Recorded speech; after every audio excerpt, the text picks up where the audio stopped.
जिसे समझे बिना गीता का मर्म नहीं समझा जा सकता। जैसे जैसे आप श्रीमद् भागवत गीता का अध्ययन करते जाएंगे, आप पाएंगे कि प्रारंभिक अध्यायों में अनेक पात्रों का उल्लेख होता है, किंतु आगे चलकर संवाद केवल भगवान श्री कृष्ण और अर्जुन के बीच सीमित रह जाता है।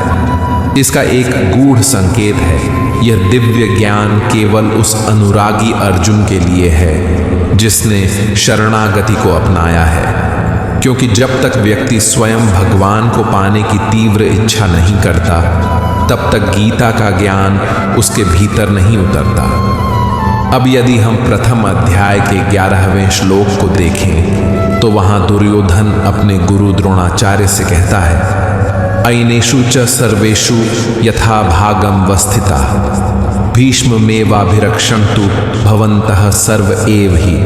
अर्थात हे आचार्य, सभी योद्धा अपने अपने मोर्चों पर स्थित रहे, किंतु सब मिलकर पितामह भीष्म की रक्षा करें। यहाँ दुर्योधन कहता है कि अगर भीष्म जीवित हैं तो हम अजेय हैं, इसलिए उन्हें केवल युद्ध में भाग लेने की आवश्यकता नहीं, बल्कि उनकी रक्षा की जानी चाहिए। अब जरा सोचिए, भीष्म जैसे महायोद्धा जिन्हें मृत्यु का भी वर्ण करने की स्वतंत्रता थी, जिन्हें इच्छा मृत्यु का वरदान प्राप्त था, उन्हें अब स्वयं की रक्षा के लिए दूसरों की आवश्यकता पड़ रही है। ये कोई साधारण दृश्य नहीं है। जैसा कि पहले बताया गया, महाभारत के ये पात्र प्रतीकात्मक हैं, रूपकात्मक हैं। भीष्म यहाँ भ्रम के प्रतीक हैं, और जब तक भ्रम जीवित है तब तक कौरव यानी आसुरी प्रवृत्तियां अजेय मानी जाती हैं। यहाँ अजेय का अर्थ यह नहीं कि उन्हें पराजित नहीं किया जा सकता, बल्कि यह कि उन्हें पराजित करना अत्यंत कठिन होता है। जब तक भीतर भ्रम बना रहता है, सही और गलत में भेद स्पष्ट नहीं होता, तब तक मोह, अज्ञान और कष्ट भी बने रहते हैं। लेकिन जैसे ही भ्रम समाप्त होता है, वैसे ही अविद्या,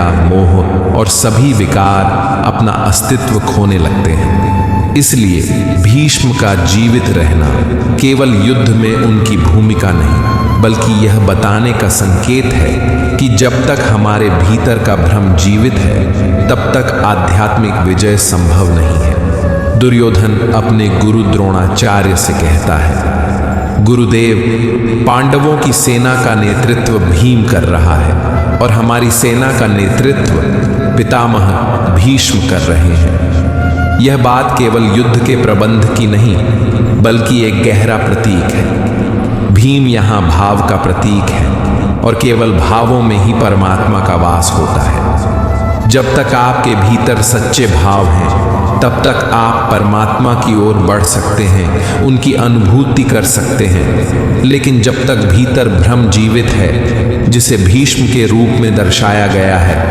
तब तक आपकी चेतना आसुरी संपदा से घिरी रहती है, और यह भ्रम बना रहता है कि असली सुख तो संसार के भोगों में है। इस समय जो राजा है वह मोह रूपी दुर्योधन है।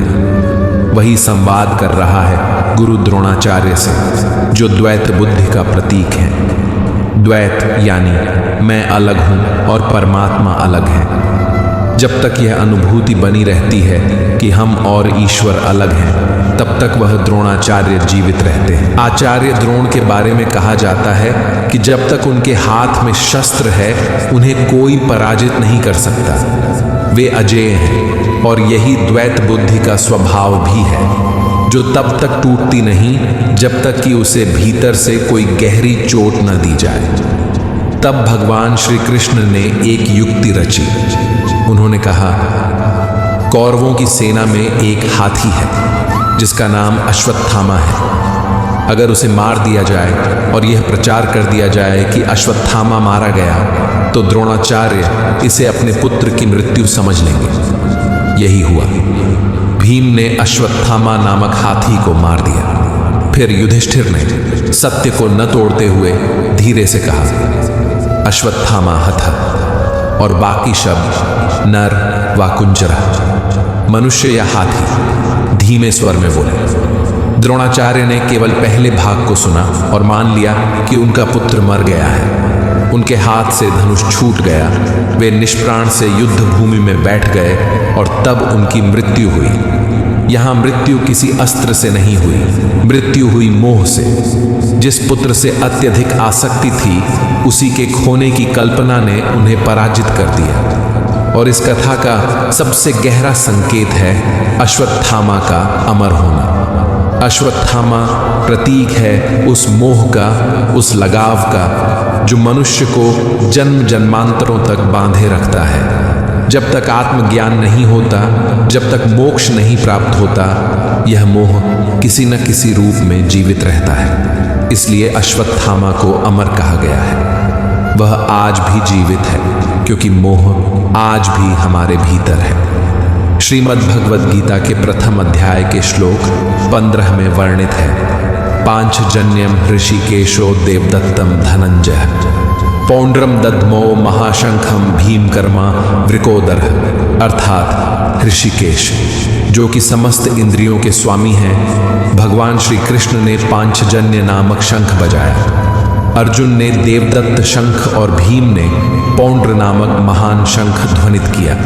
यहाँ पांचजन्य केवल एक शंख नहीं है, यह हमारी पांचों ज्ञानेंद्रियों नेत्र, नासिका, जिह्वा, त्वचा, कर्ण का प्रतीक है। भगवान जब इसे ध्वनित करते हैं तो यह उद्घोष करते हैं कि अब ये इंद्रियां संसार में भटकने के लिए नहीं, बल्कि परमात्मा के अधीन होने के लिए तैयार हैं। पांचों इंद्रियों को संयमित कर भक्त की श्रेणी में लाने का यह आह्वान है।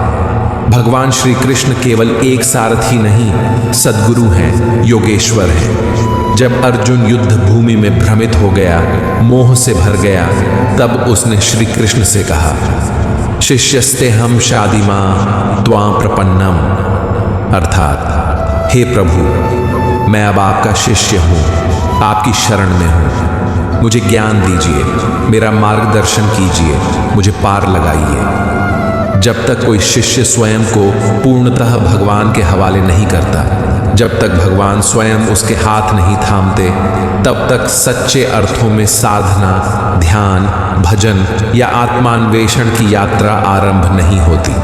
अब बात करते हैं शिखंडी की, जिसे कभी शिखंडिनी कहा गया। यह नाम मात्र एक योद्धा का नहीं, बल्कि एक गहरा प्रतीक है।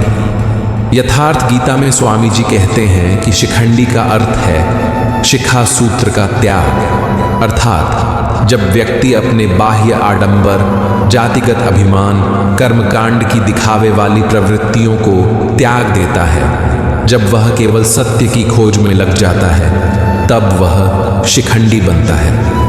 और भीष्म जो भ्रम का प्रतीक है, वह उसी शिखंडी के माध्यम से पराजित होते हैं। शिखंडी हमें याद दिलाता है कि मोक्ष की ओर बढ़ने के लिए बाह्य धार्मिकता का त्याग और आंतरिक ईमानदारी जरूरी है। जब तक शिखा सूत्र, जात पात, आडंबर नहीं टूटते, तब तक भीष्म रूपी भ्रम अजेय बना रहता है। शिखा उस लक्ष्य का प्रतीक है जिसे मनुष्य को अपने जीवन में प्राप्त करना होता है।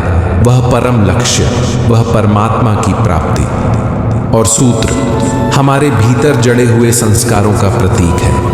वे संस्कार जो जन्मों से हमारे साथ चले आ रहे हैं, जो हमें बार बार मोह, भय, क्रोध, लोभ, अहंकार जैसे बंधनों की ओर खींचते हैं। जब तक मनुष्य अपने लक्ष्य को पूरी तरह प्राप्त नहीं कर लेता, जब तक वह ईश्वर से एकाकार नहीं हो जाता, तब तक ये संस्कार उसे जकड़े रहते हैं, उसे बांधे रखते हैं। इसलिए जब कोई साधक साधना के पथ पर होता है, तब वह अभी एक पथिक होता है, एक साधनरत यायावर। लेकिन जिस क्षण वह अपने जीवन के अंतिम लक्ष्य को प्राप्त कर लेता है, आत्मबोध को पा लेता है, उसी क्षण ये संस्कार, ये पीछे बंधी डोर स्वयं टूट जाती है। तब जाकर सच्चा त्याग, सच्चा संन्यास संभव हो पाता है और उसी क्षण भीष्म रूपी भ्रम का अंत हो जाता है। यही प्रतीक है शिखंडी द्वारा भीष्म के वध का।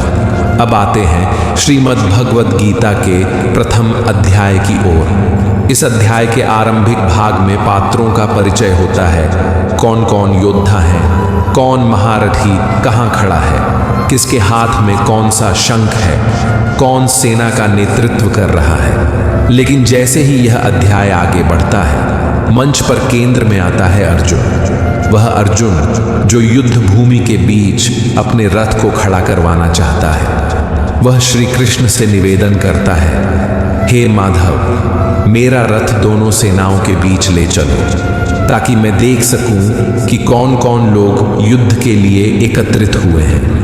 भगवान श्री कृष्ण रथ को आगे बढ़ाते हैं और अर्जुन को उनके सामने खड़े कुटुंबियों, मित्रों, गुरुजनों को दिखाते हैं। जब अर्जुन अपने सगे संबंधियों को सामने देखता है, कोई मामा है, कोई दादा, कोई भाई है, कोई ससुर है, तब उसके भीतर गहरी हलचल शुरू हो जाती है। अर्जुन का हृदय कांपने लगता है, उसका शरीर शिथिल हो जाता है, उसके हाथ से गांडीव धनुष गिर जाता है, उसकी त्वचा जलने लगती है, मन असमंजस में डूब जाता है और वह युद्ध से पीछे हटने लगता है।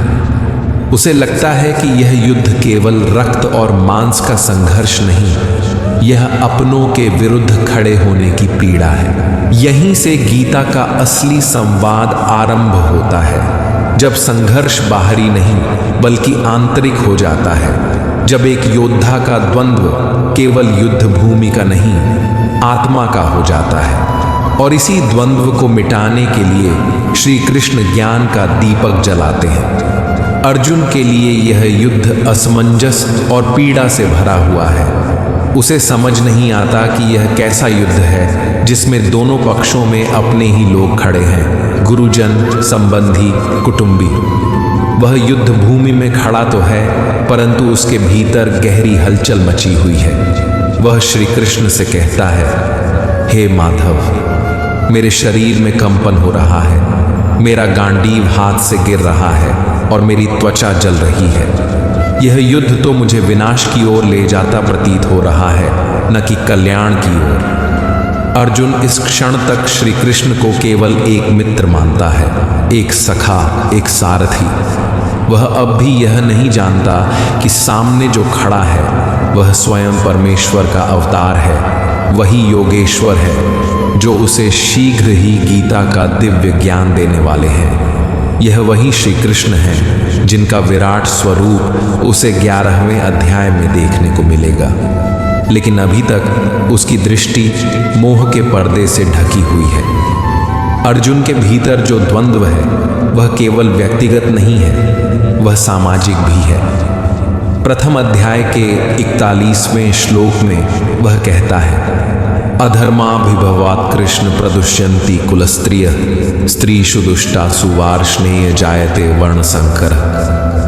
हे कृष्ण, जब अधर्म बढ़ता है तो कुल की स्त्रियां दूषित हो जाती हैं और स्त्रियों के दूषित होने से वर्णसंकर संतानों की उत्पत्ति होती है। यह अर्जुन की उस पुरातन सामाजिक मान्यता का प्रतिबिंब है जिसमें कुल की मर्यादा स्त्रियों की शुद्धता पर आधारित मानी जाती थी। अर्जुन इस मान्यता के आधार पर युद्ध को टालने के तर्क गढ़ रहा है, परंतु यही वह क्षण है जब श्री कृष्ण का मौन टूटता है।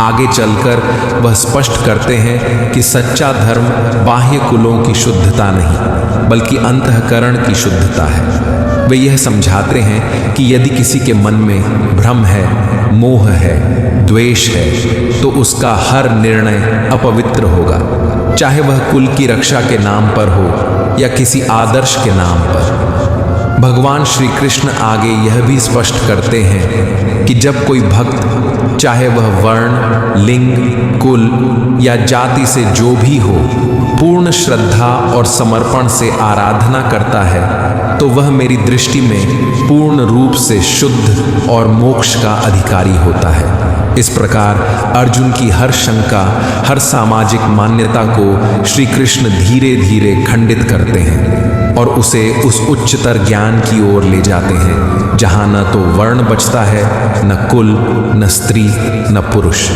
केवल एक ही तत्व बचता है, आत्मा, जो नित्य है, शुद्ध है और अनंत है। अर्जुन कहता है, हे माधव, यदि यह युद्ध पाप का कारण है तो मैं त्रिलोक का साम्राज्य भी नहीं चाहता। उसके मन में इस समय तीव्र द्वंद्व है। वह धर्म